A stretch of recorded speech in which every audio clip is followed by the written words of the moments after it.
ఈరోజు national highway 163 ఏదైతే మన్నెగూడ నుంచి వికారాబాద్ వరకు ఉన్న రోడ్డులో చేవెళ్ళ మండల్ అండ్ ఆలూరు దగ్గర ఒక మేజర్ లారీ యాక్సిడెంట్తో పక్కలో ఉన్న వెజిటబుల్ వెండర్స్ అంటే కూరగాయలు దినం కూరగాయలు అమ్ముకునే ఒక ముగ్గురు వ్యక్తులు చనిపోవడం జరిగింది. నక్కపల్లి రాములు అండ్ కృష్ణ అండ్ సుజాత అని అందరూ 40 ఏళ్ళ లోపు వాళ్ళు. తర్వాత హాస్పిటల్లో అడ్మిట్ అయిన ఇంకొక ఆయన కూడా చేవెళ్ళ హాస్పిటల్లో ఇప్పటి వరకు ఐడెంటిఫై కాలేదు, ఆయన కూడా చనిపోవడం జరిగింది. ఒక 5 మంది ఇంజురీస్ అయితే వాళ్ళని కూడా హాస్పిటల్లోకి immediately police and revenue medical department shift చేయడం జరిగింది హైదరాబాద్కు బెటర్ ట్రీట్మెంట్ కోసం. యాక్చువల్గా ఈ రోడ్డు వర్క్ 2017లోనే 163 నేషనల్ హైవే అథారిటీస్ వాళ్ళు సెంట్రల్ గవర్నమెంట్ అండ్ రాష్ట్ర ప్రభుత్వ భాగస్వామ్యంతో శాంక్షన్ చేయడం జరిగింది. మొత్తం దాదాపు 65 కిలోమీటర్ల దూరంలో దాదాపు ఇది మనం inter state road, inter district road Bijapur వరకు.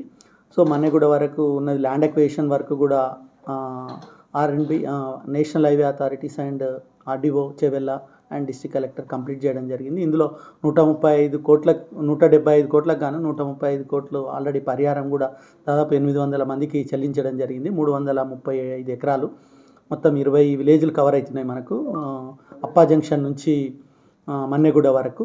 సో ఈ రోడ్ వర్క్ ఎందుకు ఆగిపోయిందంటే చాలామందికి మొన్న 10th నాడే మేము గవర్నమెంట్కు కలెక్టర్ గారికి కూడా ఒక లేఖ రాయడం జరిగింది. నవంబర్ 10th రోజు 2017లో ఒక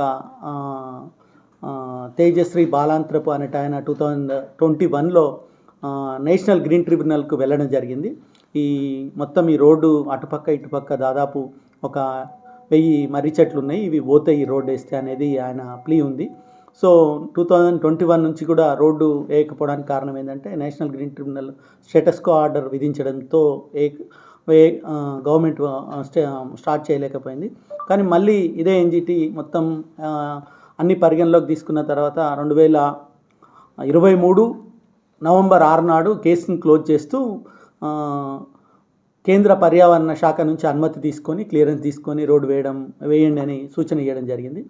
మళ్ళా ఇమీడియట్లీ నేషనల్ పర్యావరణ శాఖతోన నేషనల్ హైవే అథారిటీస్ క్లియరెన్స్ తీసుకున్న తర్వాత జనవరిలో మళ్ళీ ఎన్జిటి ఓఏ నంబర్ 262 ఆఫ్ 2021 అదే మళ్ళీ తేజపు బాలాంత్రపు అనేట ఆయన మళ్ళీ ఒక పర్యావరణవేత్త మళ్ళీ ఎన్జిటిని అప్రోచ్ కావడం జరిగింది. ఎన్జిటి మళ్ళీ స్టేటస్ కో ఇవ్వడం జరిగింది.